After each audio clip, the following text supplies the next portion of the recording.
সকাল হতে না হতেই শুরু হয়ে যায় নানান কাজের প্রস্তুতি। সেই রকমই চলে সারাটা দিন। সকালে রিকে স্কুলে খেয়ে বেরোবার মতো খাবার রেডি করে ওকে খেতে দিয়ে দিয়েছি। ওরও খাওয়া দাওয়া হয়ে গেছে, রেডি হতে গেছে, ঘরে ড্রেস পরছে। আর আমি এখন ওর টিফিন বক্সটা রেডি করে নিচ্ছি।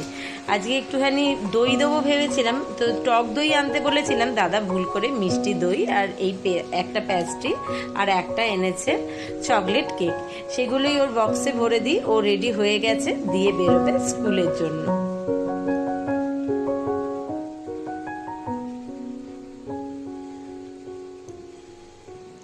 নমস্কার বন্ধুরা, অভিনব চৈতিস ব্লগে তোমাদের সবাইকে আবার একবার স্বাগত জানিয়ে আজকে নতুন আর একটা ব্লগ শুরু করছি। তোমরা সকলে কেমন আছো, কে কোথা থেকে আমার ব্লগগুলো দেখছো আর দেখে কেমন লাগছে সেটা অবশ্যই কমেন্ট করে জানিও। ভালো লাগলে লাইক করো, বন্ধু বান্ধবের সঙ্গে শেয়ার করো। যারা ইউটিউব থেকে দেখছো তারা চ্যানেলটাকে সাবস্ক্রাইব করে দিও, পাশে থাকা বেল বাটনটাকে অল করে দিও। যারা ফেসবুক থেকে দেখছো তারা পেজটা অবশ্যই ফলো করো। আজকে বুধবার, রিক সকালবেলা খাওয়া দাওয়া করে টিফিন নিয়ে স্কুলে বেরিয়ে গেছে, আর আমরাও একটু বেরোবো আজকে। তাই সকাল থেকে একটু তাড়াহুড়ো করেই মোটামুটি টুকটাক কাজ সারা হয়েছে। তবে আজকে রান্নার তেমন কিছু বিশেষ করবার নেই। গতকালকে তোমাদের দাদা মাছ একটু বাজার থেকে বেশি করেই এনেছিল, তো সেই মাছ একটু রয়েছে, হয়ে যাবে। আর সকালে ভাতটা হয়ে গেছিলো, কিন্তু রিক আবার খেয়ে বেরোবার সময়তে বললো, মা ভাতটা আমার আজকে একটু শক্ত মনে হলো। তো ওটাকে আবার একটুখানি গরম করে নাবিয়ে রাখলাম। আর এখানে দুটো ডিম সেদ্ধ বসিয়ে দিয়েছি। সকালে মা জলখাবারে মুড়ি খেয়ে নিয়েছে, আর দুপুরবেলা মা বলছে মা মাছ খেয়ে নেবে, তো মা আর দাদা দুজনে মাছ খাবে, আমি ডিম সেদ্ধ খেয়ে নেবো। আলাদা করে আর নিজের জন্য ডিমের কারি করলাম না। আর সবচেয়ে বড় কথা, ডিম ভাজাটাও এখন আমি কম খাচ্ছি, তাই জন্য ডিম সেদ্ধ। আর এখানে মাছ যা ছিল তার মধ্যে রিক 1 পিস মাছ খেয়ে বেরিয়েছে, আর 2 পিস মাছ আছে, ওদের দুজনের হয়ে যাবে। আর এখানে একটুখানি করেছি চিংড়ি মাছ আলু দিয়ে তরকারি। এই মাছ আর চিংড়ি মাছের তরকারি দুটোই কিন্তু গতকালকের, আজকের না। তো সেগুলোই গরম করে রেখেছিলাম। দাদারও আজকে একটু তাড়াতাড়ি অফিস, মানে তাড়াতাড়ি বলতে তার 1টা থেকে, তো আমিও একটু যাব ছেলের বই কিনতে কলেজ স্ট্রিটে। তাই একসঙ্গেই খাওয়া দাওয়া করে রেডি হয়ে নিয়েছি। চলো বেরোনো যাক।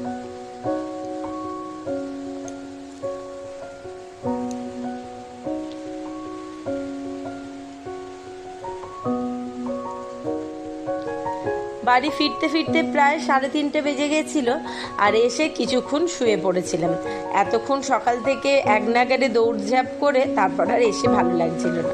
আর একটা মানুষ বাড়িতে থাকলে যে সুবিধাটা হয় সেটা হচ্ছে যে কোথাও বেরোবার আগে চতুর্দিক বন্ধ করেছি কিনা, কোথাও কিছু খোলা আছে কিনা, সেই চিন্তা ভাবনাগুলো নিয়ে বেরোতে হয় না।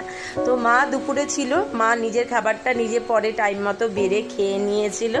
আর আমি এসে মানে আসবার পর দুজনে একটু শুয়ে রেস্ট নিচ্ছিলাম, দিয়ে চলে এসেছি বিকেলের রান্না বাড়ার কাজ করতে। এখন ঘড়িতে প্রায় 5:10 মতো বাজে। তো তার আগে প্রায় ওই 4:30 পৌনে 5টা মতো টাইম করে এসে আগে দেখতেই পেলে ঝটপট করে ময়দাটাকে মাখিয়ে নিলাম। আর তার আগে একটু কাবলি চানা এনেছিল তোমাদের দাদা, সকালবেলা আনতে বলেছিলাম, সেটা ভিজিয়ে রেখে গেছিলাম। ওটাকেই প্রেসারে 3টে সিটি দিয়ে গোটা গরম মশলা, একটু হলুদ, একটু লবণ, একটু কাঁচা লঙ্কা, সামান্য একটু তেল দিয়ে মানে সেদ্ধ করে নাবিয়ে রেখেছি। এইবার এই কাবলি চানাটাকে তরকারিটা করে নেব। তো কাবলি চানাটা মোটামুটি ঠিকঠাকই সেদ্ধ হয়েছে, ওপরটা নরম, ভেতরটা একটু দেখছি কচকচে আছে, তবে অসুবিধা নেই। এটাও তো খানিকক্ষণ মশলার সঙ্গে কষা হবে, তারপর জল দিয়ে ফুটবে, তো ওইটুকুনিতে সেদ্ধ হয়ে যাবে। আর এখানে মশলা মানে কাবলি চানার তরকারিটা করব বলে সমস্ত মশলাগুলো রেডি করে রেখেছি। কিছুটা গোটা জিরে আর গোটা গরম মশলা এখানে বার করে রেখেছি, ওটা ফোড়নে দেবো। আর কিছুটা হিং জলে ভিজিয়ে রেখেছি, ওটাও দেবো। কারণ কাবলি চানা হোক বা আমিষের ঘুগনি, নিরামিষ ছাড়া নিরামিষের ঘুগনি হলেও দিই, আবার আমিষের ঘুগনিতেও একটু হিং দিলে আমার মনে হয় টেস্টটা বেশি ভালো লাগে। তো এখানে এগুলো রেডি করা হয়ে গেছে। আর ওখানেও একটুখানি পেঁয়াজ রসুন সব রেডি করে রেখেছি। আর এই যে কাবলি ছোলার তরকারিটা দেবো বলে একটাই আলু ছোট ছোট টুকরো করে কেটে রেখেছি। একটু ভেজে দিয়ে দিলে তরকারিটা একটু মানে মাখা মাখা টাইপের হবে, খুব ঝোলও রাখবো না, আবার একেবারে শুকনো রাখলেও খেতে অসুবিধা হবে। তো এখানে কড়াতে তেল গরম বসিয়ে দিয়েছি, আর ওখানে কিছুটা রসুন, পেঁয়াজ আর কাঁচা লঙ্কা ছাড়িয়ে কেটে রেডি করে রেখেছি। চলো এটা আগে মিক্সিতে পেস্ট করে মশলাটা রেডি করে নিই।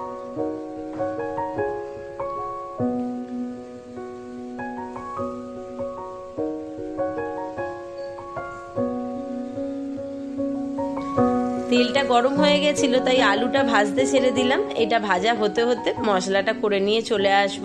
আর আলুটাও তো খুব ভাজা হওয়ার দরকার নেই, শুধু লবণ দিয়ে একটু হালকা ভাজা ভাজা করে তুলে নিলে আলুটা সেদ্ধও হয়ে যাবে। আর তরকারিতে একটু ভাজা আলু ছাড়া এমনি দেওয়াও যাবে না, সেই জন্য তেলটা গরম হয়ে গেছে, এটা ভাজা হোক, ততক্ষণে মশলাটা রেডি করে।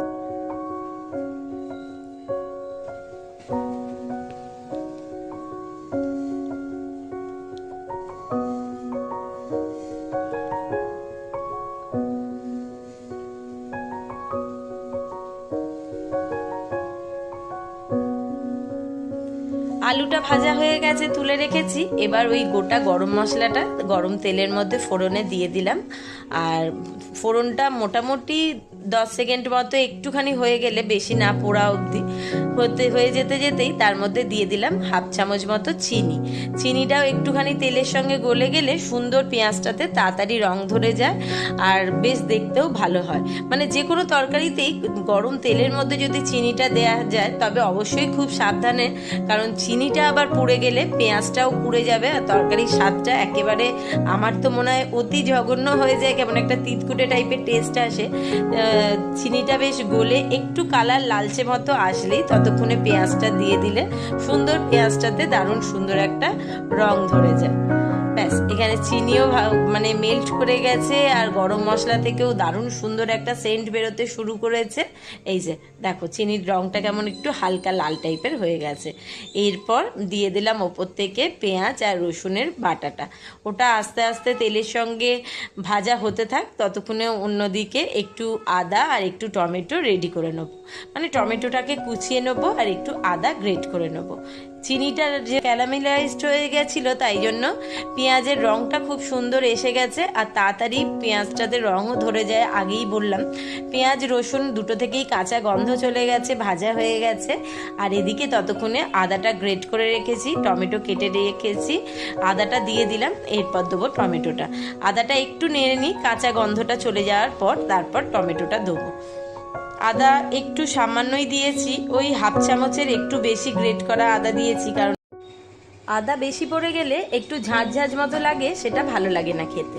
টমেটোটাও দিয়ে দিয়েছিলাম, নরম হয়ে গেছে। এবার শুকনো মশলাগুলো রোজকার, যেমন লবণ, হলুদ, লঙ্কা গুঁড়ো, কাশ্মীরি লঙ্কার গুঁড়ো, সামান্য একটু মিষ্টি, একটু জিরে গুঁড়ো, সামান্য একটু ধনে গুঁড়ো, সমস্ত মশলা দিয়ে ভালোভাবে মশলাটাকে কষিয়ে নিচ্ছি। এবার কষানোর পর একটুখানি ওই যে হিংটা ভিজিয়ে রেখেছিলাম, সেই হিং ভেজানো জলটাও ঢেলে দিলাম। এটা দিয়ে ভালোভাবে মশলাটাকে কষিয়ে নিয়ে তারপর সেদ্ধ করা ছোলাটা দেব। ছোলাটার মধ্যেও যেহেতু একটু গোটা গরম মশলা আছে, ওই জলটাও ফেলবো না, পরে ওই জলটা দিয়েই ঝোলটা করব। আজকে ভেবেছিলাম প্রথমে যে কাবলি চানাটা যেই জন্য আনিয়েছিলাম, যে রুটি রোজকার রাত্রিরেই তো চিন্তা যে রাত্রিরে রান্নাটা কি হবে, আর তার সঙ্গে রুটিটা ঠিকঠাকভাবে যেন খাওয়া যায়। তো একটু স্বাদ বদল করে রান্না করলে নিজেদেরও খেতে ভালো লাগে, আর বাড়ির লোকরাও একটু সন্তুষ্ট হয়। যেখানে আমার বাড়ির মতো খাদ্যরসিক বাঙালি বাবুরা থাকে, সেখানে তো অবশ্যই মুখে সানে বদলাবার জন্য মাঝে মধ্যেই টুকটাক এইটা ওটা বদলে বদলে রান্না করতেই হয়। তো দাদাকে বলেছিলাম যে চানা আনতে, তাহলে চানাটা হবে আর রুটি করব। তো দাদা বললো রুটি ভালো লাগছে না, আজকে বরং একটু পরোটা আর ওই কাবলি ছোলার তরকারিটা করো। তো সেই রকমই চিন্তা ভাবনা করে ময়দাটা মাখিয়ে রেখেছি। মশলাটাও এখানে সুন্দর কষে গেছিলো, ছোলাটা দিয়ে আলুটা দিয়ে কষিয়ে নিয়ে ওই সেদ্ধ করা জলটা ঢেলে দিয়েছিলাম। ওটা আস্তে আস্তে ফুটছে, এই মিনিট 5-7 মতো ফুটবে। তো ততক্ষণে মানে গরম মশলা, শাহি গরম মশলা গুঁড়ো একটু দিয়ে দিলাম 1 চামচ মতো। ওটা একটু ঢাকা চাপা দিয়ে ফুটতে ফুটতে অন্যদিকে এখানে একটুখানি কাসৌরি মেথি কড়াতে গরম করে নিচ্ছি।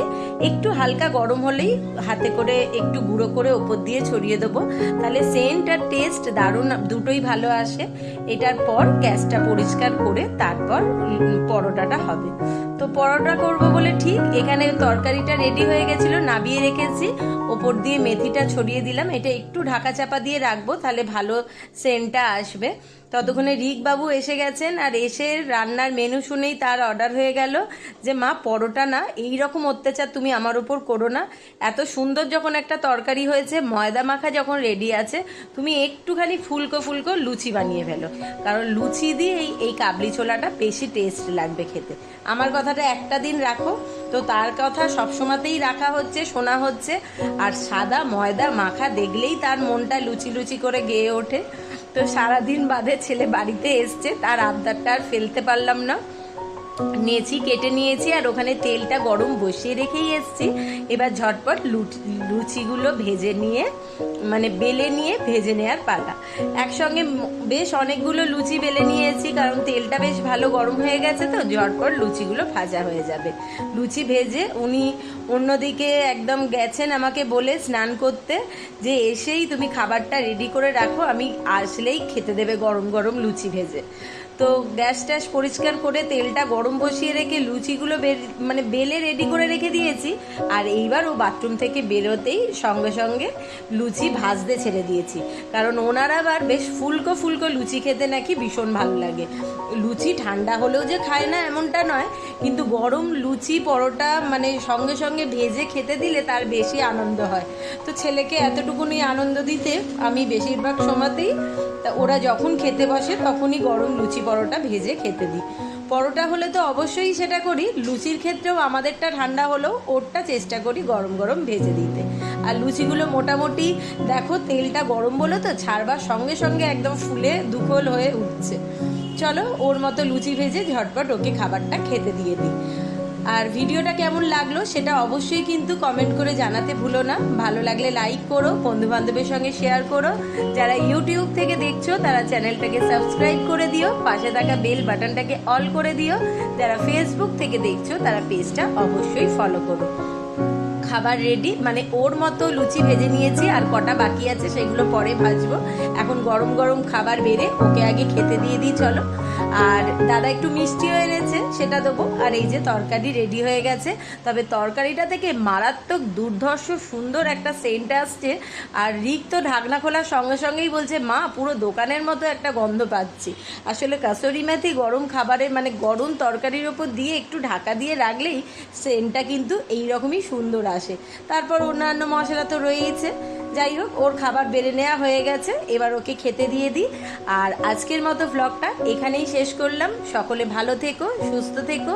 খুব শিগগিরই নতুন আরেকটা ব্লগ নিয়ে ফিরে আসব। ততক্ষণের জন্য টাটা। তোমাদেরও কেমন লাগলো বা তোমাদের কেমন কার খাবার পছন্দ সেটাও কিন্তু মাঝে মধ্যে কমেন্ট বক্সে কমেন্ট করে জানাতে ভুলো না। টাটা।